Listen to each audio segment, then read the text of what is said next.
Something in the air had stopped obeying the weather. The afternoon light pooled like a bruise, and my kitchen radio hummed not with stations, but with the soft arithmetic of distance. People said nothing at first. Small towns conserve silence and call it normal. The first oddities were petty and unanimous.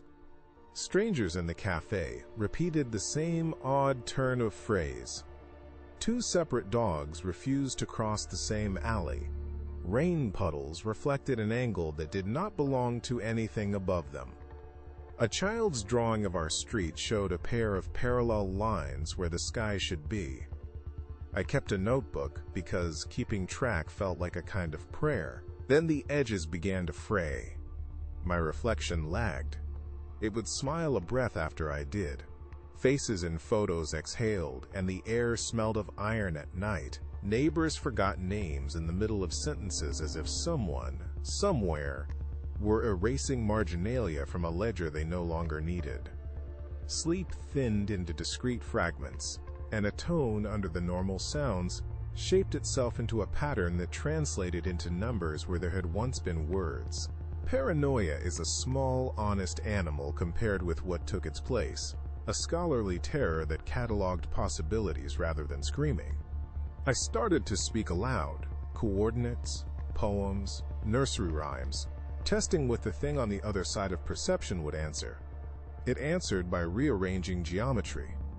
Streetlights bowed inward as if to read a margin. Church bells tolled not by hours but by prime intervals. The stars stitched themselves into an unfamiliar cipher above the factory.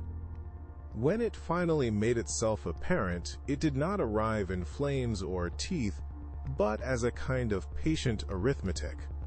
A shape folded from shadow and rationality, parsing the town as a botanist might dissect a bloom. It did not talk. It unmade the assumption that cause must precede effect. Consequences shifted like furniture in a house you thought you knew. I tried to bargain with logic. I left offerings of song, numbers, and polite explanations. Some things returned. A laugh, a scent, a garden gnome right where it had been. Others remained absent, as if excised for neatness. We mended routines over the hollowness, stapled our days to the margin, and smiled with an economy of motion. At night, I tally the absences by moonlight, feeling their geometry. We closed the book on the day we understood that closure is a trade, and we paid.